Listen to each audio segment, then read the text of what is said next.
Hi, welcome. Today I'm going to show you how I use some combs in acrylic paint pouring. And I would like to show you a couple of examples I completed first. This one, isn't that a cool effect? Use the combs. You can see here's the detail line from the combs, and then I tilted it. So I got this really cool effect. And every way you turn it, I haven't decided which way I like it. I think I like it like that. And then this one, look at that.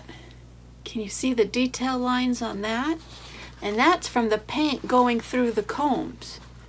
So after I show you the technique, keep watching, because I will show you how I completed these two with the same technique.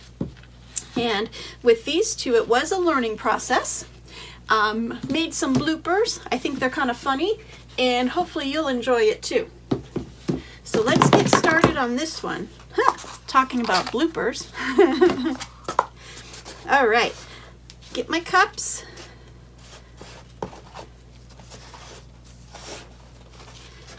And then here are my mixing cups. I selected 3 colors. I got 2 brights and a dark, and I got neon yellow, neon pink, and peacock blue.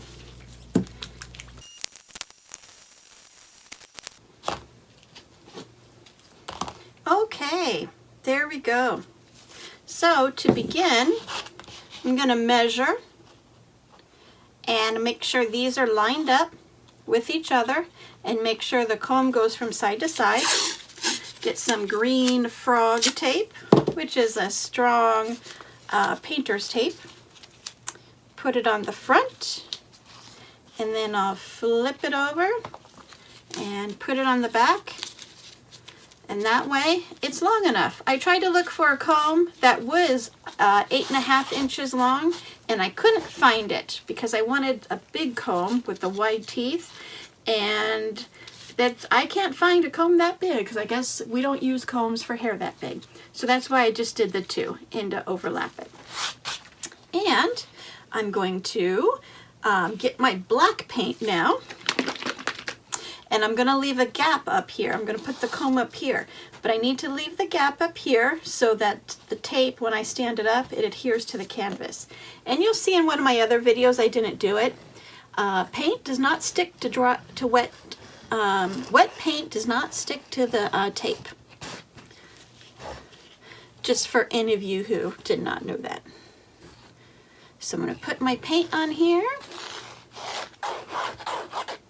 And I have found that by adding paint to the canvas actually helps the paint that goes through the comb flow better, because the canvas is fabric and it absorbs the paint as it goes. So if it has too much paint here and no canvas here, then or dry canvas here, then the paint will just going to want to all go one direction and it won't go over the canvas. So this will help it flow. Okay, let me get a paper towel. And now I'm going to get a piece of tape. And I'm going to place it up here on the dry part, just on the edge.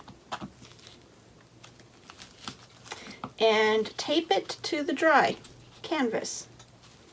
I tried taping it to the cup, but we need to tilt it, so that's not a good idea because the cup will come and it gets awkward and weird. So now, taping it and securing it. Now we're free to move it up and down as we need. And it's standing up. So let's begin. I'm going to take my first color. I'm just going to tilt up slightly, just so it flows, and start pouring behind the comb so it flows forward. Here we go.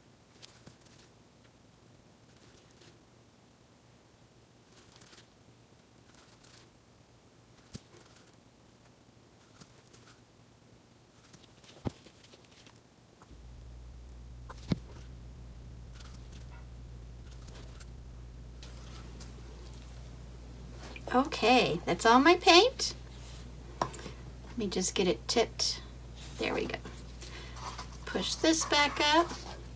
Now I'm going to remove my comb. Ooh, my cups traveled.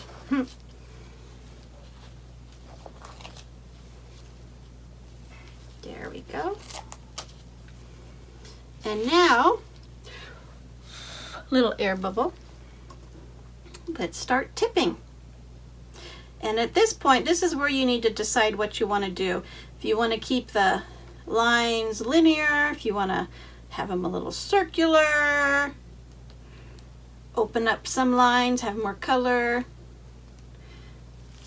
Now, we don't have any paint on this side of the canvas, so I'm going to go ahead and tip it and make sure we get those edges covered. And I'm going to tip it a little more this way.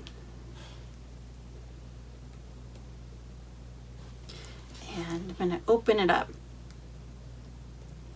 because I'm loving how electric these colors are looking.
Okay, there we go. I think I love this.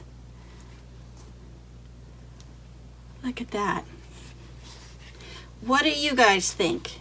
Let me know. Definitely go into our group, post your questions, post your completed projects, and let us see what you guys are creating and what colors you use. So I hope you have learned something from this, and I will see you in the next video. Bye.